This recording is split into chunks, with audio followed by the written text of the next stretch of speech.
الحمد لله والصلاة والسلام على سيدنا محمد وعلى آله وأصحابه أجمعين.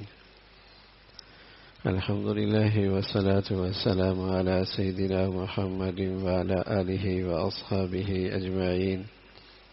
أما بعد، فأعوذ بالله من الشيطان الرجيم. بسم الله الرحمن الرحيم. وأنكحوا الأيام منكم والصالحين من عبادكم وإمائكم. صدق الله العظيم.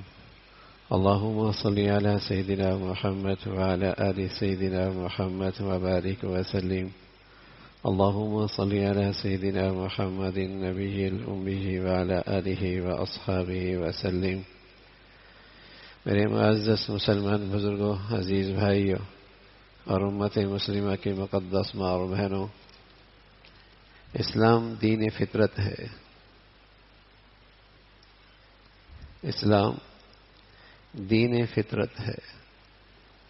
انسان میں جو فطرتی جذبات ہیں اس کا لحاظ اور خیال کیا جاتا ہے. اسلامی زندگی میں ان جذبات کی رعایت رکھی جاتی. فطرتی خواہش، ضرورت، کھانا، یہ نہیں کہا کہ کھانا ہی نہیں ہے. اس فطرتی ضرورت کا لحاظ رکھا، کھاؤ، حلال کھاؤ.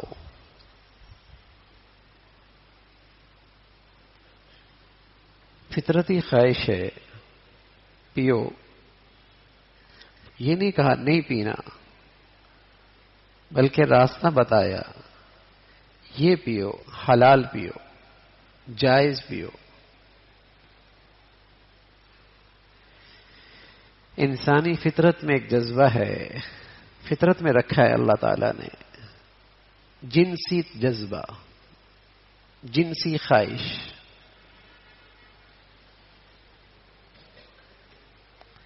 اس جذبے کو اسلام نے کچلا نہیں ہے کہ اس جذبے کو پورا نہیں کر سکتے.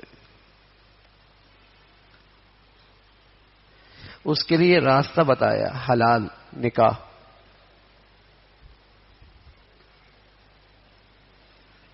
جنسی جذبہ انسانی فطرت میں ہے، اس کا حلال راستہ بتایا. نکاح حلال بھی ہے، اجر و ثواب کا بھی باعث ہے، نسل انسانی کی بڑھوتری بھی اس سے ہوتی ہے. اور یہ خواہش نیک سے نیک آدمی کے اندر بھی ہے، پیغمبر کے دل کے اندر بھی ہے.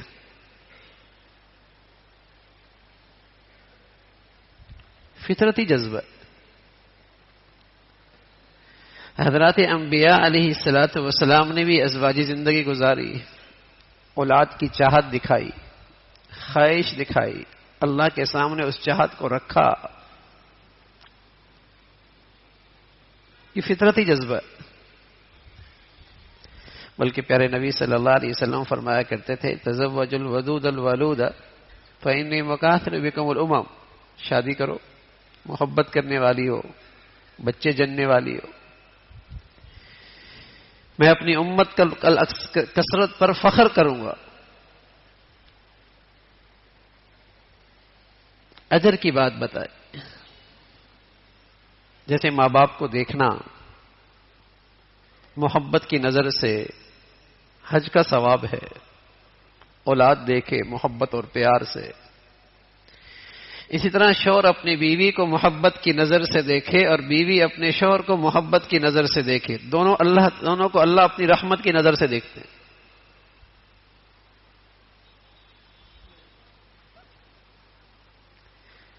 اس جذبے کی حوصلہ افزائی ہے، اس پر اجر و ثواب ہے.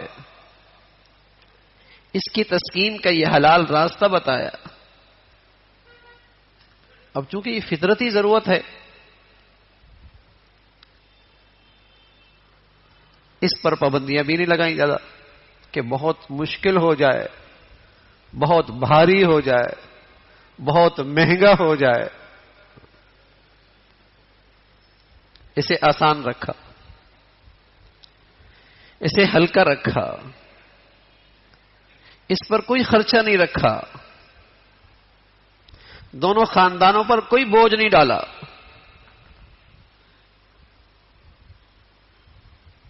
عیسائیوں میں تو یہ ہے کہ بزرگی نہیں ملتی جب تک کہ اس جذبے سے دستبردار نہ ہو. رہبانیت،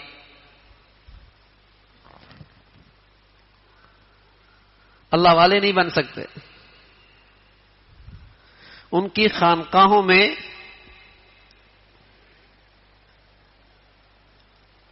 ایسے لوگ اکٹھے ہونے لگے جو اس جذبے سے دستبردار ہو گئے. نتیجہ نکلا کہ وہ فحاشی کے اڈے بن گئے. غیر فطرتی راستہ کا نتیجہ برائی آتی ہے. آدمی حیوانیت کی طرف جاتا ہے.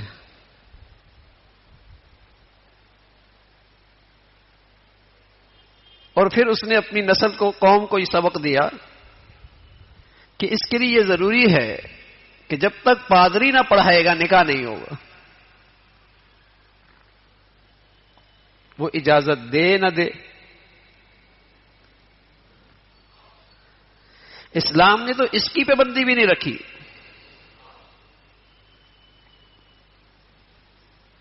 کوئی خرچ نہیں، بلکہ آپ علیہ الصلوۃ والسلام نے ترغیب دی. فرمایا اعظم النکاح برکتن ایسر مؤونہ، اس نکاح میں بہت برکت ہوتی ہے جو کم خرچ والا ہو.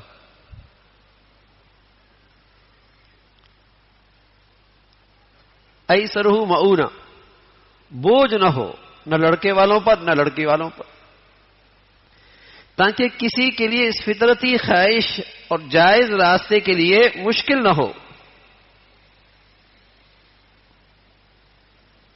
حلال مہنگا کر دیں گے نا تو حرام سستا ہو جائے گا. اس سے معاشرے میں فساد آئے گا، بربادی آئے گی. جب غیر فطرتی راستے تلاش کیے جائیں گے تو معاشرے میں فساد آئے گا.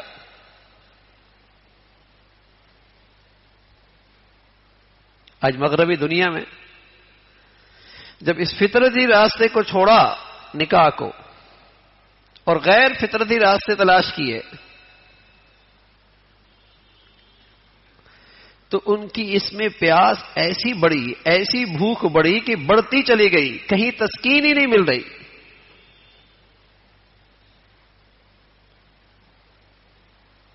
جہاں عورت اتنی سستی ہے، قدم قدم پہ میسر ہے، لیکن ان کے اس جذبے کو تسکین اس سے نہیں ہوئی. انہوں نے زنا بالجبر کا راستہ، اس کی طرف قدم اٹھایا. تسکین پھر بھی نہیں ہوئی، پھر آگے بڑھے. اور اب اس معاشرے میں بے شمار ایسے واقعات ہیں کہ اس جنسی خواہش کو پورا کرنے کے بعد اسے قتل بھی کر دیتے.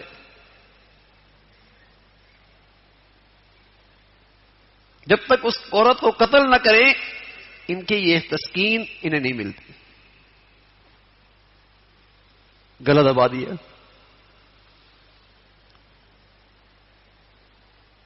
اس لیے کہ پھر یہ وہ ایسی بھوک ہے اور یہ ایسی پیاس ہے کہ پھر یہ بڑھتی چلی جاتی ہے، کسی حد پہ جا کے رکتی نہیں. تو انسان کتے بلیوں کی طرح ہو جاتا ہے کہ اس کی نسل کا پتہ ہی نہیں لگتا کہ اس کا باپ کون ہے، ماں کون ہے، بہن کون ہے، بھائی کون ہے. گھریلو زندگی، فیملی کی زندگی، خاندان کی زندگی، یہ ساری نسبتیں وہاں ختم ہو جاتی.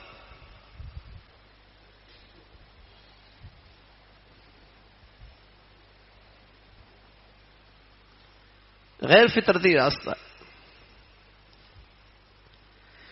اسلام نے یہ جذبے کے لیے حلال راستہ بتایا، نکاح، اور اس کی حوصلہ افزائی کی، اس کو اجر و ثواب کی بات بتائی. ایک صحابی کہنے لگے یا رسول اللہ، ہم اپنے گھر، اپنے اہلیہ سے زوجیت کا تعلق قائم کرتے ہیں اور اپنی لذت کے لیے کرتے ہیں، اس پر بھی اجر ملے گا.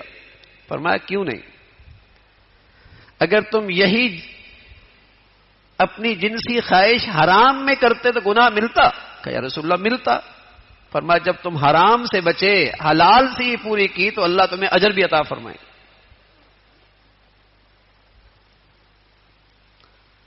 اللہ تعالیٰ اس پہ اجر بھی عطا فرمائے. تو اسے حلال کیا اور آسان کیا، انتہائی آسان. صحابہ میں حضرت عبد الرحمن بن عوف رضی اللہ عنہ عشرہ مبشرہ صحابہ میں سے، عظیم بڑے لوگوں میں سے، اور اللہ نے انہیں دنیا بھی خوب دی تھی، مال بھی بہت دیا تھا، اور تھے بھی بڑے آدمی. شادی ہوئی مدینہ میں، اللہ کے نبی صلی اللہ علیہ وسلم مدینہ میں ہیں. تو ایک دن آپ کی خدمت میں آئے تو آپ کے کپڑوں پہ خوشبو کا نشان تھا. کہا عبد الرحمن شادی ہو گئی؟ کہا یا رسول اللہ شادی ہو. یہ بھی پلٹ کے نہیں فرمایا کہ ہمیں تو آپ نے بتایا ہی نہیں، بلکہ جابر رضی اللہ تو بہت لاڈلے صحابی اللہ کے نبی کے، بہت لاڈلے. ایک دن آئے اور ایسی تذکرے میں فرمان لگے کہ میں نے شادی کر لی ہے. آپ نے فرمایا جابر کنواری سے کیے یا بیوہ سے کیے؟ تو آپ علیہ الصلوۃ والسلام یا رسول اللہ میری چھوٹی چھوٹی بہنیں تھیں،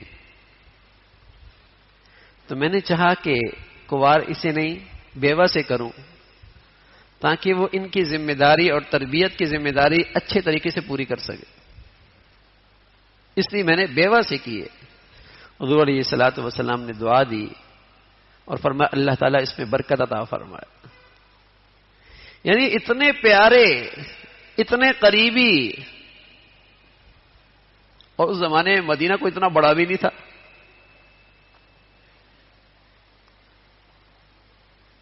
تربیت ایسی تھی نا کہ یہ ایک فطرتی چیز ہے، اسے زیادہ مشکل نہ بنائیں.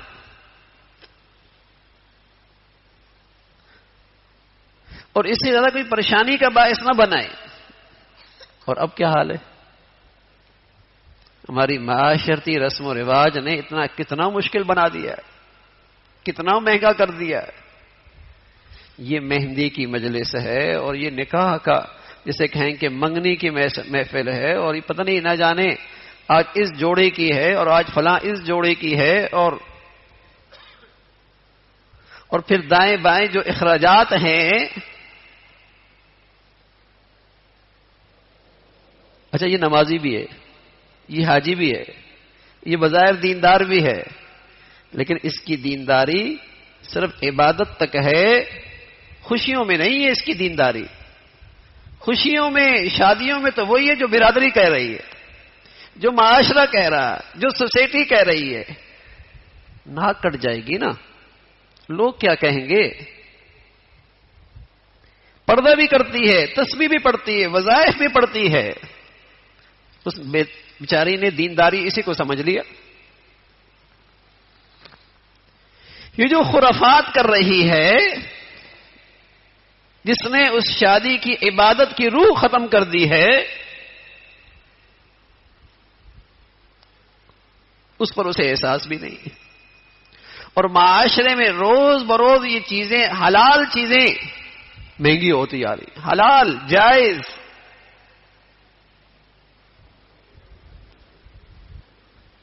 اور اب تو جو لوگ نے زکوٰۃ لینی ہے نا،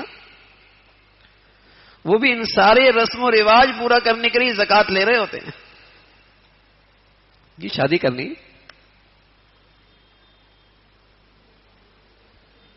اس کے بغیر وہ بچی رخصت نہیں کر سکتے.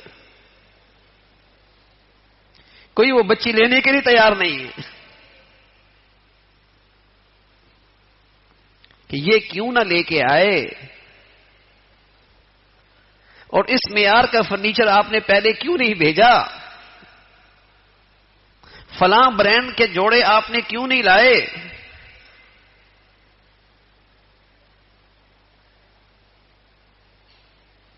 یہ گندگی ہے، یہ بے دینی ہے. حلال ہے، فطرتی ضرورت ہے. فطرت کا تقاضا ہے. پیارے نبی نے اسے آسان بتایا ہے. ہمارا دین اسے سستا کر رہا ہے اور ہم اسے مشکل بنا رہے ہیں. اس حلال راستے میں اتنی رکاوٹیں ہیں، اتنی پاؤں کی بیڑیاں ہیں کہ اب ماؤں کے لیے اپنی بچیوں کو عزت کے ساتھ رخصت کرنا مشکل، نوجوانوں کے لیے عفت اور عصمت کے ساتھ، پاک دامنی کے ساتھ اپنا گھر بسانا مشکل.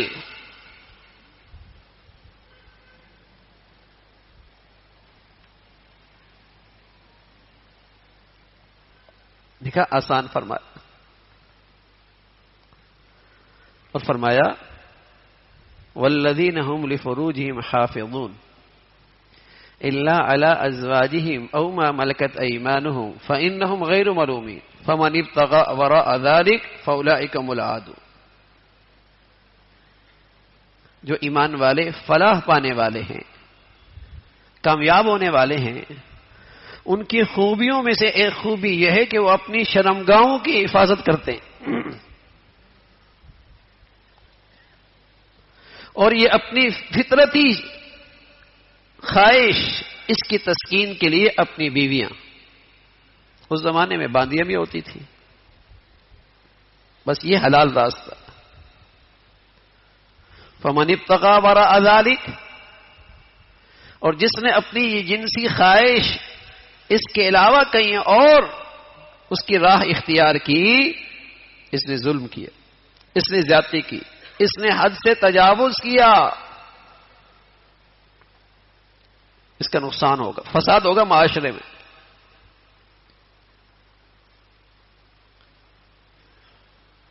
اس لیے دین نے جو لوگ اس راستے میں حد سے تجاوز کرتے ہیں اور اس جنسی خواہش کے لیے حرام راہیں تلاش کرتے ہیں،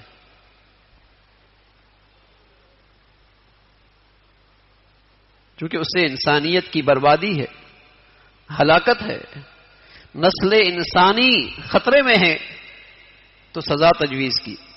زانی کی سزا، زنا کرنے والا مرد، زنا کرنے والی عورت، بغیر شادی شدہ، فجلدوہم کل واحد منہما 100 جلدہ، انہیں 100 کوڑے مارو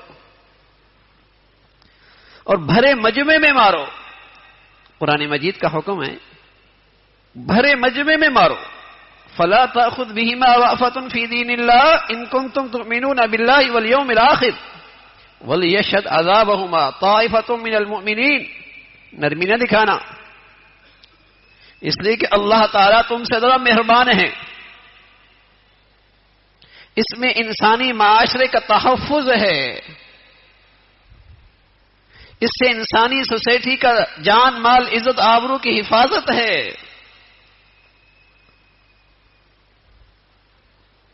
تم نرمی نہ دیکھنا، سزا جاری کرنا. اور اگر شادی شدہ ہے تو فرمایا پھر ان کو پتھروں سے سنگسار کر دو انہیں، اس لیے کہ یہ معاشرے میں انسانی سوسائٹی کے لیے مہلک ہیں، فساد کا باعث ہیں.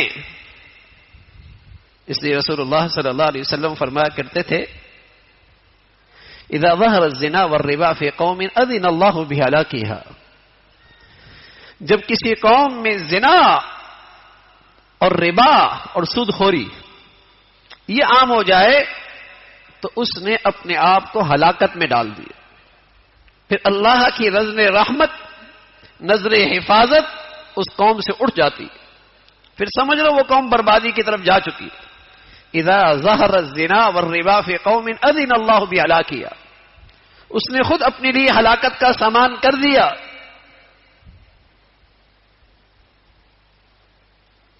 تو فطرتی جذبہ ہے، جنسی خواہش، اس کی تسکین کا راستہ دین نے دیا ہے، حلال دیا ہے، جائز دیا ہے، اجر و ثواب کی بات بتائی ہے. بلکہ رسول اللہ صلی اللہ علیہ وسلم فرمایا کرتے تھے جب کسی بچی کا رشتہ آ جائے اور وہ بچہ تمہیں دیکھنے میں اچھا لگے، دین کے لحاظ سے بھی اچھا لگے، پھر تاخیر نہ کرو، جلدی کر دو. پھر تاخیر نہ کرو، جلدی کرو.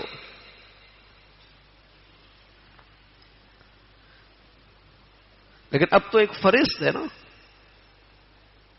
ہاں ایسا ہو، اور دوسری طرف سے بھی غیر معمولی ہو اور عمریں گزر جاتی، عمریں گزر جاتی.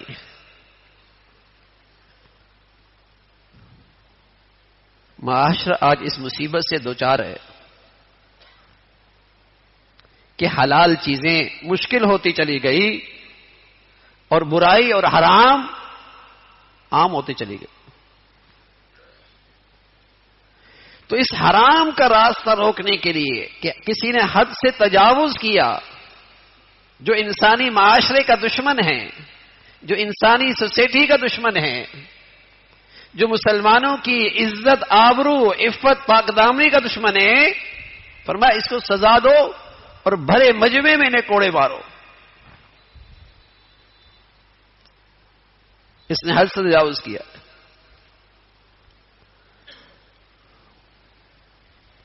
اور ساتھ ساتھ اس برائی سے تک پہنچنے کے لیے جو سب سے پہلا قدم ہے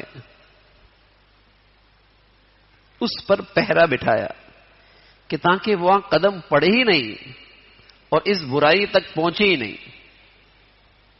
اور وہ کیا تھا؟ نظروں کی حفاظت. اس لیے کہ جب نظر بے قابو ہو جاتی ہے تو دل بے قابو ہو جاتا ہے اور پھر شرم و گاہ بے قابو ہو جاتی. اس گندگی سے حفاظت کے لیے جو پہلا قدم ہے نظروں کی حفاظت. اس لیے آپ علیہ الصلوۃ والسلام فرمایا کرتے تھے العینیان العینان تزنیان، آنکھیں بھی زنا کرتی، وزناہما النظر، اور ان کا زنا یہ ہے کہ کسی اجنبی عورت کو لذت سے دیکھنا، لذت سے دیکھنا. النظر سہم من سہام ابلیس، بد نظری یہ شیطان کے زہریلے تیروں میں سے ایک تیر ہے. جیسے زہریلا تیر لگتا ہے جان چلی جاتی ہے، اس بد نظری سے ایمان کی روح چلی جاتی ہے، آدمی ایمان کے لحاظ سے مردہ ہو جاتا ہے، مہینوں کی نہیں سالوں کی نیکیوں کا نور ضائع ہو جاتا ہے.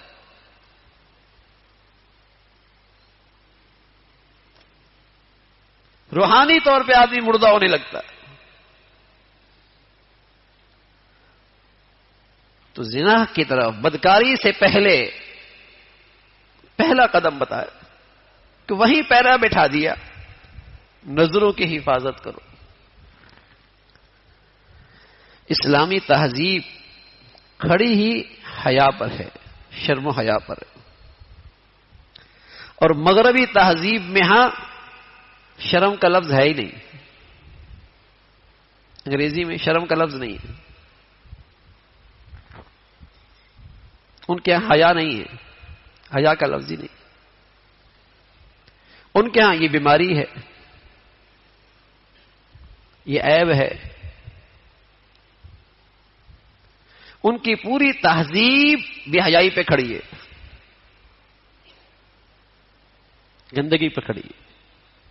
اس لیے وہ بچپن سے لے کر یونیورسٹی تک اور پھر آگے جو زندگی ہے وہ مخلوط زندگی رکھتے ہیں تاکہ کہیں یہ شرم و حیا کے جراثیم آنے نہ پائے. ان کے نزدیک تو یہ عیب ہے. اور اس کا نتیجہ یہ ہے کہ آج ان کا معاشرہ وہاں بعض سوسائٹیوں میں، بعض معاشرے میں 70-80% کا پتہ کوئی نہیں کہ ان کے ماں باپ کون ہیں. کچھ نہیں پتا کہ ان کے ماں باپ کون. جب غیر فطرتی راستے پہ چل پڑے تو ان کے معاشرہ ایسا ہو گیا.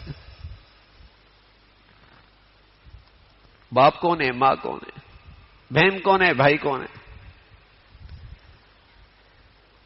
یہ سلسلے ہی ختم ہو گئے وہاں.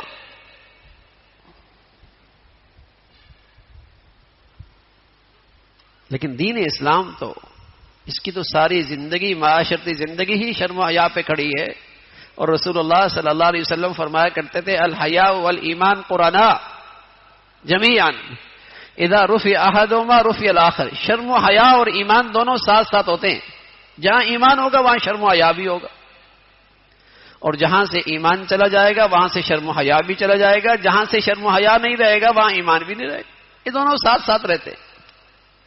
ایسا نہیں ہو سکتا کہ شرم و حیا تو نہ ہو اور ایمان ہو، اور ایسا بھی نہیں ہو سکتا کہ آدمی کے اندر ایمان ہو اور اس کے اندر حیا اور شرم نہ ہو. ایسا نہیں ہو سکتا. یہ دونوں ساتھ ساتھ رہتے.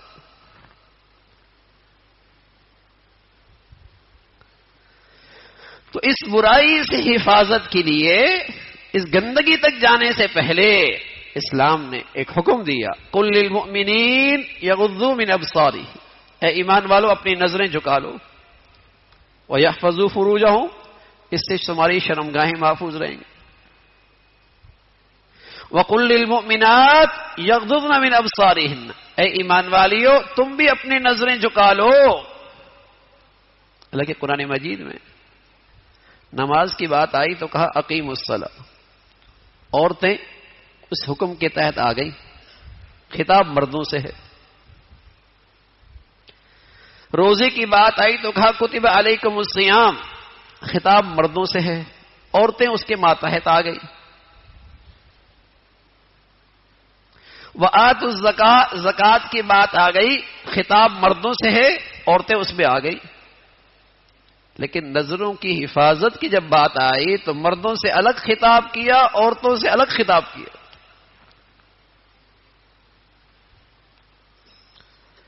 قل للمؤمنین یغضوا من ابصارہم ویحفظوا فروجہم وقل للمؤمنات یغضضن من ابصارہن ویحفظن فروجہن. علیحدہ خطاب کی. اور آج مسلمانوں کے معاشرے میں ان نظروں کو کہیں پناہ ہی نہیں ملتی.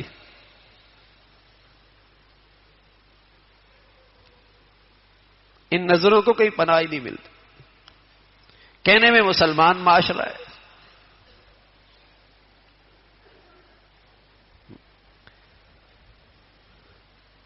اور روز وہ روز یہ برائی بڑھتی چلی جا رہی ہے.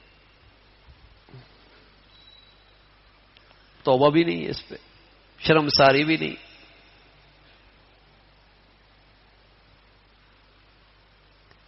کھلے عام اللہ کے یہ احکامات پابال ہو رہے ہیں اور ڈنکے کے چوٹ ہو رہے. فخر ہے. تعلیمی اداروں سے لے کر ان کی تقریبات دیکھی، ان کے کارخانے، فیکٹریاں، بازار دیکھی. رفتار تیزی کے ساتھ بڑھ رہی ہے تاکہ ان دونوں جنسوں میں فرق ہی ختم ہو جائے. حضور علیہ الصلوۃ والسلام فرمایا کرتے تھے قرب قیامت میں ایسا ہوگا تشبہ الرجال بالنساء وتشبہت النساء بالرجال. مرد چاہیں گے کہ ہم عورتیں لگیں، عورتیں چاہیں گی ہم مرد لگیں.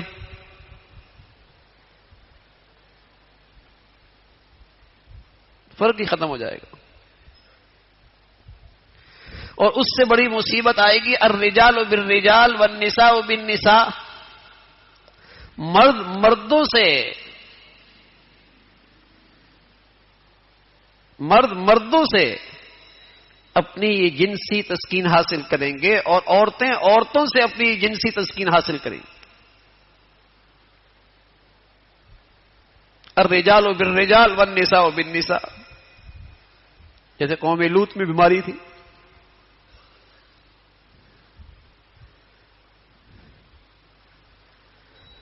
تو برائی اپنے زہریلے اثرات معاشرے میں پھینک رہی ہے، اور معاشرہ اور سوسائٹی اللہ کی رحمت سے روز بروز دور ہوتی چلی جا رہی. تو اللہ نے یہ آنکھوں کی نعمت دی ہے، اس نعمت کا حق ہے اسے حرام سے بچاؤ. اور اللہ تعالیٰ نے اس پہ کوئی پابندیاں نہیں لگائی. فرمایا جو چاہو دیکھو، بس دو چیزیں نہ دیکھو. ایک کسی غیر محرم کو لذت کی نظر سے، اور دوسرا کسی کو حقارت کی نظر سے. باقی جہان دیکھو،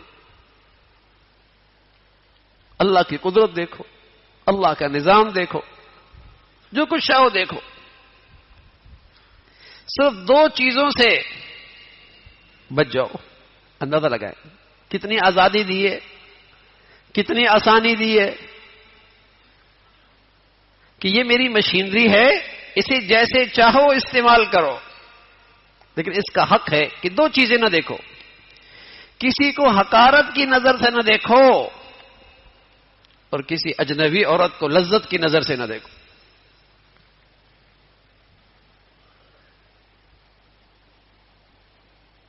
اللہ کی شان، لاکھوں کروڑوں چیزوں کو دیکھ سکتے ہو، کتنی آسانی دی، لیکن کتنی ناقدری ہے اس نعمت کی کہ حقارت کی نظریں بھی دوسروں پہ ہیں اور بد نظری کی نظر بھی ہے. کیسی احسان فراموشی ہے، کیسی ناشکری ہے، کیسی اس نعمت کی ناقدری ہے.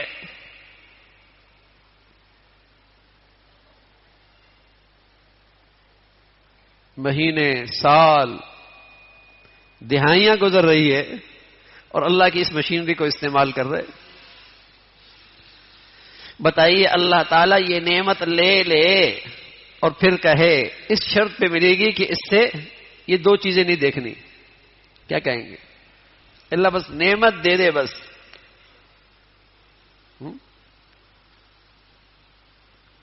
اس شرط پہ ملے گی کہ ان دو چیزوں کو نہیں دیکھنا.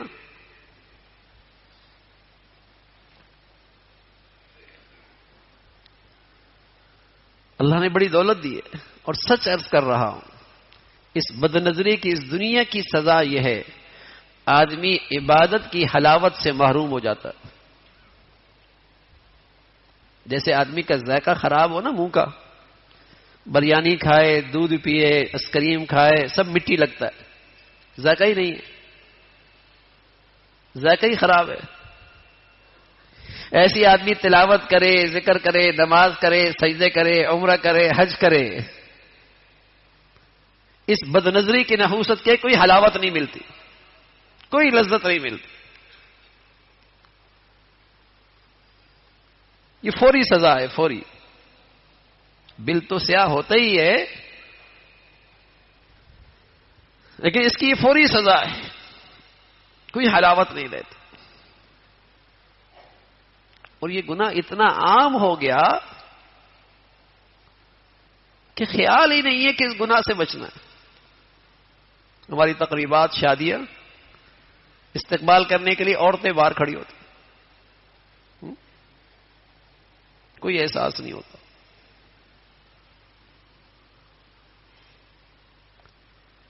ہماری گھروں کی تقریبات، باہر کی تقریبات، یعنی موقع دیتے ہیں کہ ہر آنے والا اس گناہ کا ارتکاب کرے، اور وبال کس پر؟ جسے دیکھا جا رہا. حضور علیہ الصلوۃ والسلام فرمایا کرتے تھے دیکھنے والا بھی اللہ کی رحمت سے دور ہے، اور جو دکھانے کے لیے نکلی ہے وہ بھی اللہ کی رحمت سے دور ہے. دونوں پر اللہ کی لعنت ہے.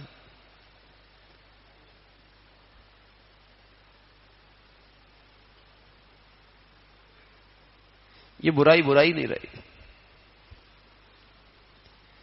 اسے گناہ گناہ نہیں سمجھا جاتا. حالانکہ زنا کی طرف یہ پہلا قدم ہے. نظریں جب پاک نہیں رہتی، دل کیسے محفوظ رہے گا؟ اور جب دل محفوظ نہیں رہے گا تو شرم و گاہ اس سے پھر غیر فطرتی طریقے سے جوانیاں ضائع ہوں گی، اپنی جنسی خواہش غیر فطرتی طریقے سے پوری ہوں گی.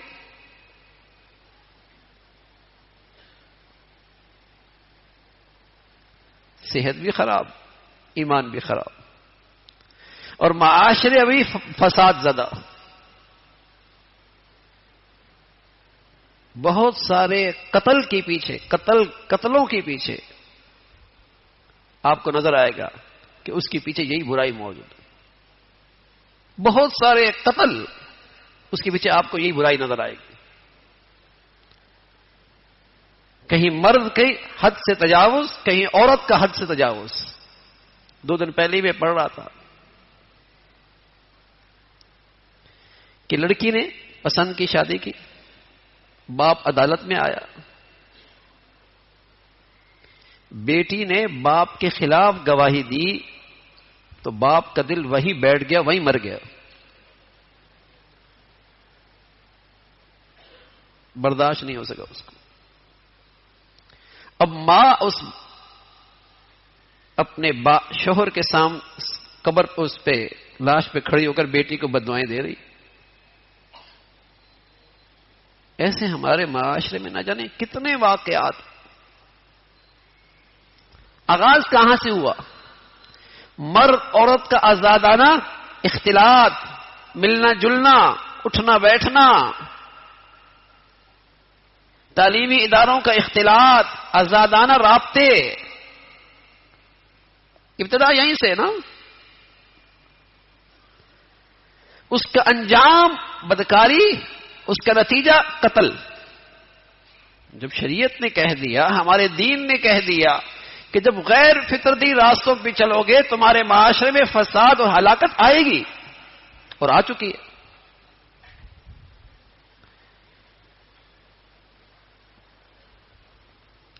کتنے قتلوں کے پیچھے برائی یہی ہوتی ہے، گندگی یہی ہوتی ہے. اور جب شریعت نے فرمایا کہ یہ 2 صنفیں ہیں، ان کا دونوں کا دائرہ کار الگ الگ ہے، ان کی جان مال عزت آبرو میں یہ دونوں برابر ہیں. جیسے مرد کی جان بہت قیمتی ہے، عزت بہت قیمتی ہے، عزت بہت، مال بہت قیمتی ہے، ایسی عورت کی جان مال عزت آبرو بھی بہت قیمتی ہے. دونوں برابر ہے، لیکن دونوں کو دائرہ کار علیحدہ علیحدہ ہے. اگر آپ نے اس کو خلط ملط کر دیا، معاشرہ فساد زیادہ ہو جائے گا، پھر برائی روکنا مشکل ہو جائے گی.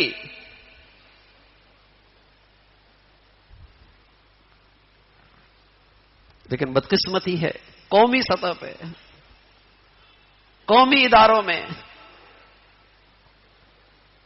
اونچی سوسائٹیوں میں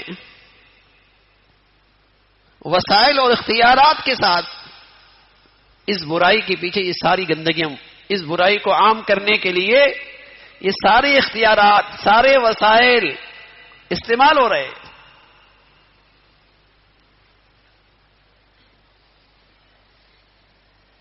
کہ جب عورتوں کے اندر سے اور معاشرے کے اندر سے شرم و حیا نکلے گا تو ایمان نہیں رہے گا. اور جب ایمان نہیں رہے گا تو ایسی قوم کو ہمیشہ دبا کے رکھنا، غلام بنا کے رکھنا، غلامیت کی زنجیروں میں جکڑنا، بے دینی میں رکھنا سب آسان ہو جائے گا، سب آسان ہو جائے گا.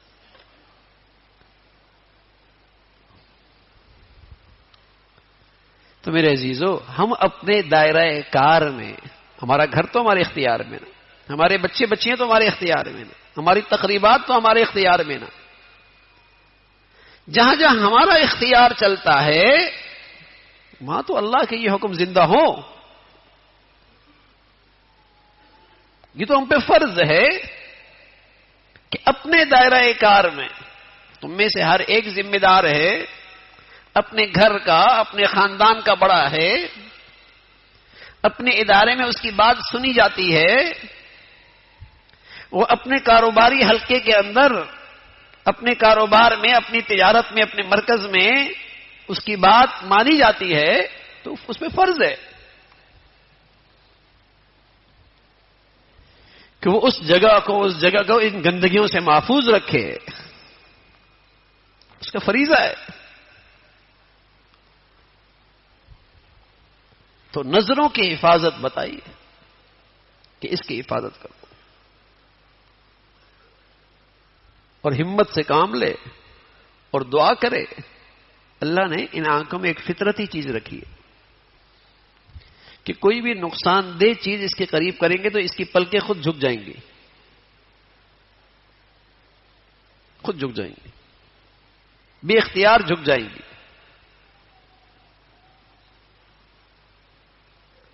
لیکن ہم نے اس کی اسپرنگ جو ہے نا وہ توڑ کے رکھ دی ہے بد نظری کر کر کے. یقین جانیے اگر کچھ عرصے ہمت کر کے آدمی نظروں کی حفاظت کر لے تو پھر جب آپ باہر نکلیں گے تو آپ کی نظریں خود جھک جائیں گی. ان کے اندر یہ صلاحیت ہے. کسی کا رمضان اچھا گزر جائے، کسی کو اچھا کچھ عرصے کے لیے ایمان کا ماحول مل جائے، کوئی واقعی سچی توبہ کر کے زندگی گزارنے لگ جائے تو وہ محسوس کرے گا کہ ان پلکوں میں یہ طاقت آ گئی ہے، خود جھک جاتی ہے. کہ جو چیز اس کے نقصان دہ ہے مادی لحاظ سے یا روحانی اور ایمانی لحاظ سے، یہ پلکیں خود جھک جاتی ہے.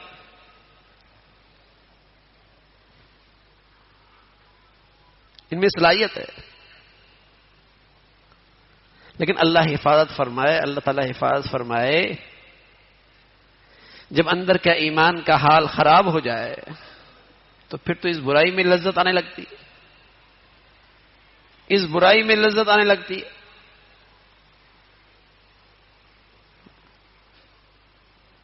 یہ بیماری ہے. جیسے خارش کرنے والے کو خارش میں مزہ آتا ہے نا، تو وہ بیماری کی وجہ سے آ رہا ہوتا ہے. جس کو بیماری نہ ہو خارش کی، اس کو تو خارش میں مزہ نہیں آتا.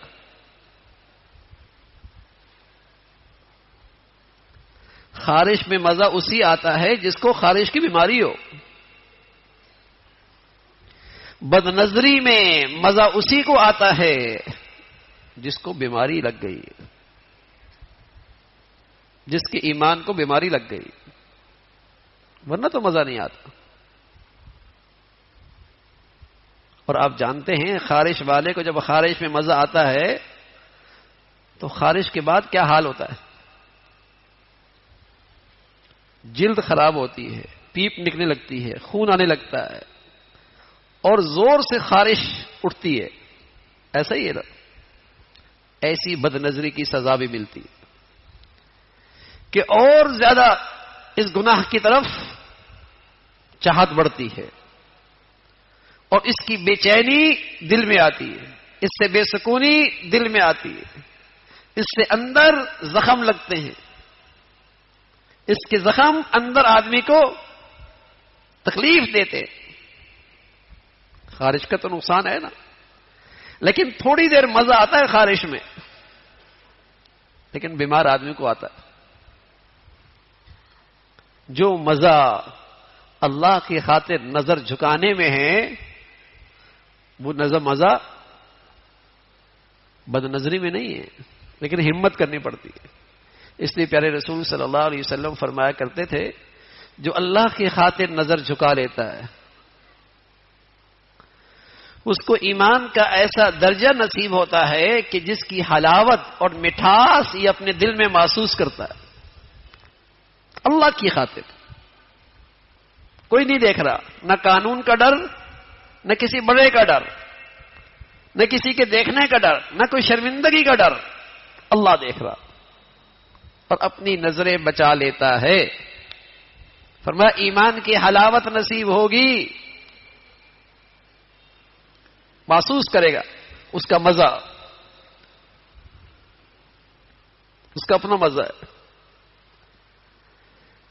تو میرے عزیزو، نکاح آسان بتایا، فطرتی جذبہ اور فطرتی جنسی خواہش اس کے تسکین کا حلال راستہ بتایا اور اسے آسان بتایا، حلال بتایا، کم خرچ والا بتایا، بہت بڑھیا عبادت بتایا،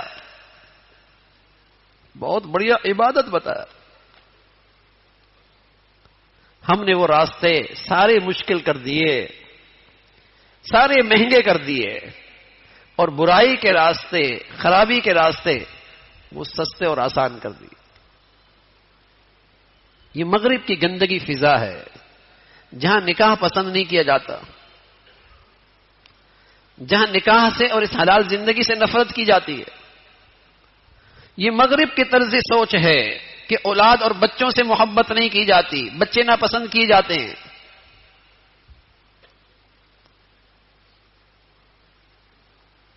یہ غیر فطرتی طور طریقے ہیں۔ پیغمبروں کی سوچ، نبیوں کی سوچ، ولیوں کی سوچ، اسلام نے جو سوچ دی ہے وہ نکاح کا راستہ بتایا ہے، وہ اولاد کا راستہ بتایا ہے۔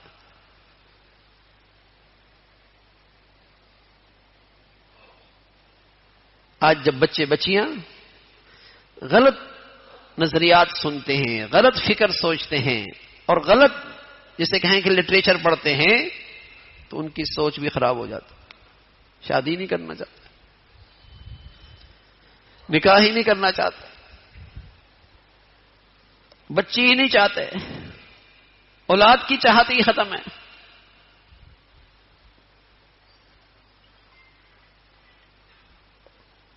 تو اولاد کی چاہت یہ پیغمبر کی چاہت ہے، نبیوں کی چاہت ہے،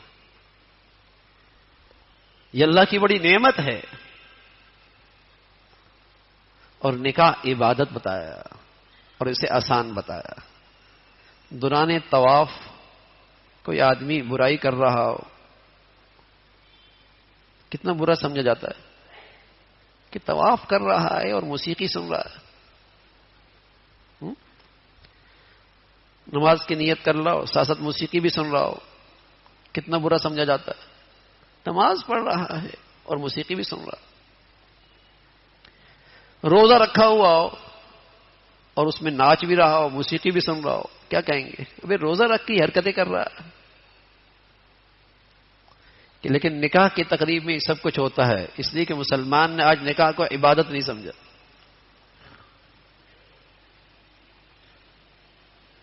اس تقریب میں سب کچھ ہوتا ہے۔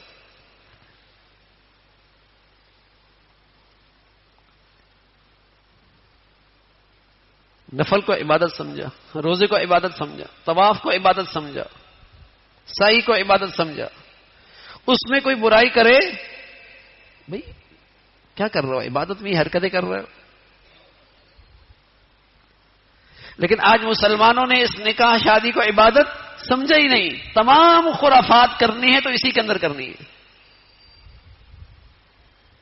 اور پھر اس کی نحوست بھی دیکھ رہے ہیں، اس کی نحوست بھی وہ دیکھ رہے ہیں، اسراف، تبذیر، گناہوں کی گندگیاں، اس کی ببرکتی بھی دیکھ رہے ہیں۔ تو میرے عزیزو، ہمارا دین فطرتی دین ہے، اور انسانی فطرت کے جو تقاضے ہیں ہمارے دین نے اس کے لیے حلال راستہ، جائز راستہ بتایا ہے، اور اس پر اجر و ثواب کا انعام دیا ہے۔ اور غیر فطرتی راستوں سے جس سے معاشرے میں، سوسائٹی میں انسانی معاشرہ فساد کی طرف جاتا ہے، اسے روکا ہے۔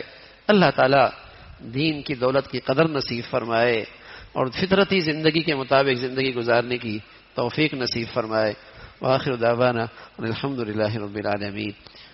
اللہم لک الحمد کلہ ولک الشکر کلہ، اللہم لک الحمد کلہ ولک الشکر کلہ، اللہم اعنا علی ذکرک وشکرک وحسن عبادتک، اللہم اعنا علی ذکرک وشکرک وحسن عبادتک، سبحان اللہ وبحمدہ سبحان اللہ العظیم، عدد خلقہ وزنة عرشہ ورضا نفسہ ومداد کلماتہ، اللہم لا نحصی ثناء علیک انت کما اثنیت علی نفسک، اللہم اعنا علی ذکرک وشکرک وحسن عبادتک، ربنا لا تؤاخذنا ان نسینا او اخطانا، یا ارحم الراحمین یا حی یا قیوم برحمتک نستغیث، اصلح لنا شأننا كله ولا تكلنا إلى أنفسنا طرفة عين، اللهم إنا نسألك العفو والعافية في الدنيا والآخرة، اللهم اجعل خير أمرنا آخرنا وخير عملنا خواتمنا وخير أيامنا يوم نلقاك فيه، اللهم بارك لنا في الموت وفيما بعد الموت، اللهم بارك لنا في الموت وفيما بعد الموت، یا ارحم الراحمین۔ جو کچھ کہا سنا عمل کی توفیق نصیب فرما، ایمان والی، عافیت والی، صحت والی زندگی عطا فرما، ہمیشہ اپنے نعمتوں میں زندگی عطا فرما، شکر گزاری عطا فرما، احسان شناسی عطا فرما، اپنی فرما برداری عطا فرما، نہ شکری سے احسان فراموشی سے محفوظ فرما۔ یا ارحم الراحمین، حادثات، سانحات، موذی اور دیرپا بیماریوں سے محفوظ فرما، ہر آنے والا دن ایمان عافیت کے لحاظ سے بڑھیا نصیب فرما، ایمان صحت کے لحاظ سے بڑھیا نصیب فرما۔ اے مولا کریم، تمام حاضرین حاضرات، سامعین سامعات کی تمام جائز حاجات کو پورا فرما، مشکلات کو آسان فرما، پریشانیوں کو ختم فرما، ہمارے لیے پورے دین پہ چلنا آسان فرما، ہمیں اپنے خوشی غمیوں میں اپنے نبی کے طور طریقے زندہ کرنے کی توفیق نصیب فرما، ہر قسم کے خرافات سے، بے حیائی کے فتنوں سے محفوظ فرما۔ یا ارحم الراحمین، یا ذی الجلال والاکرام، اپنے فضل سے ہمیں اپنے گھروں میں پورے دین پہ چلنے کی توفیق نصیب فرما، اپنے گھروں کا ماحول دین کے مطابق ڈھالنے کی ہمت اور توفیق نصیب فرما، اپنے بچوں کی بچیوں کی تعلیم تربیت زندگی کے صحیح فیصلے کرنے کی توفیق نصیب فرما۔ اے اللہ انہیں عبادت کا ذوق شوق نصیب فرما، نیکوں سے تعلق نصیب فرما، نیکوں کی عظمت نصیب فرما، برائی سے محفوظ فرما، بروں سے محفوظ فرما، برے دوستوں سے برے ماحولوں سے ان کی حفاظت فرما۔ اے مولا ہمیں اپنے بڑوں کے لیے صدقہ جاریہ بنا، ہماری اولادوں کو ہمارے لیے عزت کا باعث صدقہ جاریہ بنا، اولادوں کی آزمائشوں سے نافرمانیوں سے محفوظ فرما۔ یا ارحم الراحمین، اپنے فضل سے اپنے کرم سے ہمارے لیے پورے دین پہ چلنا آسان فرما، ہمیں حلال عطا فرما، برکت والا عطا فرما، حرام سے محفوظ فرما۔ اے مولا کریم ہمیشہ عزت کے ساتھ رزق عطا فرما، ایمان دین کی حفاظت کے ساتھ عطا فرما۔ یا مولا کریم آسانی کے ساتھ عطا فرما، برائیوں سے محفوظ فرما۔ یا ارحم الراحمین، اپنے فضل سے ہمارے ملک کو سلامتی عطا فرما، یا نیکی کی اور خیر کی اور تعمیر کی قوتوں کو غلبہ نصیب فرما، تخریب کی اور بے دینی کی طاقتوں کو ختم فرما۔ اے مولا جو ہمارے ملک میں بے دینی کو اور بے حیائی کو اور مسلمانوں میں نفرتوں کا بیج بو رہے، ان کے شر سے ہم سب کو محفوظ فرما۔ اے مولا کریم مسلمانوں میں ایمانی اسلامی اخوت کو زندہ فرما، اسلامی ایمانی اخوت کو عام فرما، اسلامی وحدت نصیب فرما، ہمارے ملک کی حفاظت فرما، تمام بلاد اسلامیہ کی حفاظت فرما۔ یا ارحم الراحمین، مسلمانوں کو ٹوٹ پھوٹ سے، افتراق سے، تقسیم سے، انتشار سے محفوظ فرما، وطنیت، قومیت، عصبیت اور لسانیت کی بنیاد پر جو مسلمانوں میں نفرتوں کو فروغ دے رہے، ان کے شر سے مسلمانوں کی حفاظت فرما۔ یا ارحم الراحمین، پوری امت اسلامیہ پہ رحم فرما، اہل اسلام کو نیک صالح قیادت نصیب فرما، ظالموں سے، بے دینوں سے، جہلا سے اس امت کو نجات نصیب فرما۔ یا ارحم الراحمین، دنیا بھر میں جو بھی جہاں کہیں بھی تیرا دین کا کام اخلاص سے کر رہے، جو تیرے ہاں مقبول ہیں، ان سب کی حفاظت فرما، کام کرنے والوں کی مدد اور نصرت فرما، مساجد کی، مدارس کی، مکاتب کی علماء کی حفاظت فرما، اپنے پیاروں کی عظمت، محبت، احترام عطا فرما۔ یا ارحم الراحمین، دنیا بھر کے مظلوم مسلمانوں کی مدد اور نصرت فرما، غزہ اور فلسطین کے مسلمانوں کے لیے آسانیاں پیدا فرما، ان کے دلوں میں سکینہ نازل فرما، قبلہ اول کے خاطر ان کو قربانیوں کو قبول فرما کر انہیں اپنے قرب کا اعلیٰ درجہ نصیب فرما، مسلمانوں میں دینی ایمانی غیرت کو زندہ فرما۔ یا ارحم الراحمین، اپنے فضل سے ہمیں سلامتی عطا فرما، ہمارے شہر کو سلامتی عطا فرما، ہمارے ملک کو سلامتی عطا فرما، پوری امت مسلمہ کو سلامتی عطا فرما۔ ربنا تقبل منا انك انت السميع العليم، ربنا تقبل منا انك انت السميع العليم وتب علينا انك انت التواب الرحيم، وصلى الله على سيدنا محمد وعلى آله واصحابه اجمعين۔